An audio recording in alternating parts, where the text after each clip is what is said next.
God helped David have the faith to fight Goliath, the North Castle needs protecting too. So let's build catapults to protect it. What are these materials usually used for? So you may have seen these like crafts. Yes. These look a little bit like the things the doctor uses sometimes. You're right. Rubber bands. Yeah, you see these in like your classroom or maybe your office at home. Yep. Spoons. Yeah, we use those for eating. And then little paper cups. Yeah, we put snacks and little drinks in those. Yep, you're right. So how can we use these to build a catapult? All right, so here's a catapult that I've already put together using the craft sticks and the rubber bands. And I want to show you just kind of quickly how I did that. So you take two, and you're gonna put a rubber band around the end of those two to hold one side of it together. And one side will be open so that you can put your craft sticks in.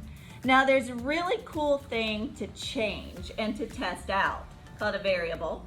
And that is how many of these craft sticks in the middle will get the catapult to knock down your target.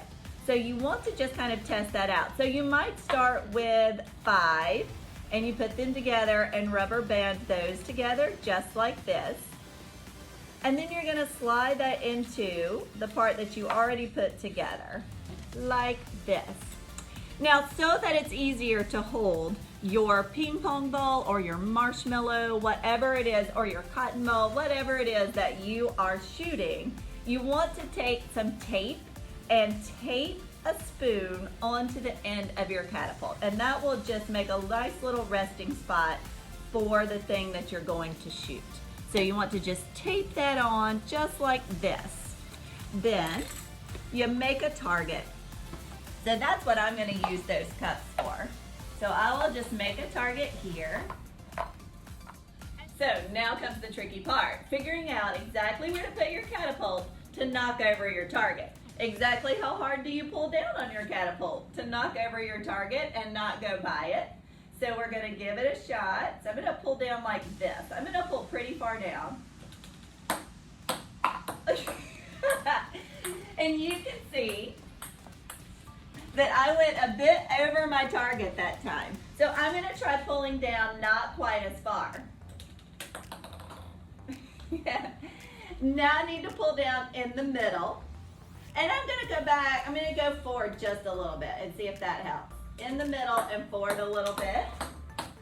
And I was a little bit off of my target there, but this is the fun part. Now you just get to test what's the exact right spot for my catapult.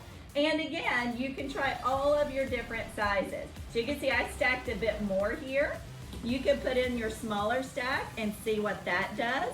So you can test all these different variables as you're trying to knock over your target. You can use your ping pong ball or a marshmallow and give it a test and make your target forward, back. You can use different size cups for your target and see if you can protect North Castle by knocking over your target.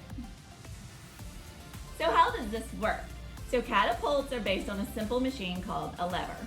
The lever uses a long arm connected to a fixed point called the fulcrum to change how the force acts on an object. In this case, the handle of the spoon or the craft stick is the arm, and the fulcrum is located where the stick meets the base of the catapult. When you press down on the catapult, it releases the force going up. So you push down and the force goes up. The lever multiplies the force also, so the ping pong ball is released with more force than I used when I pushed down on the catapult. So these catapults might not protect our castle very well, especially if we're firing marshmallows or ping pong balls. Fortunately, our relationship with God and our commitment to God and God's children will help us stand up for justice.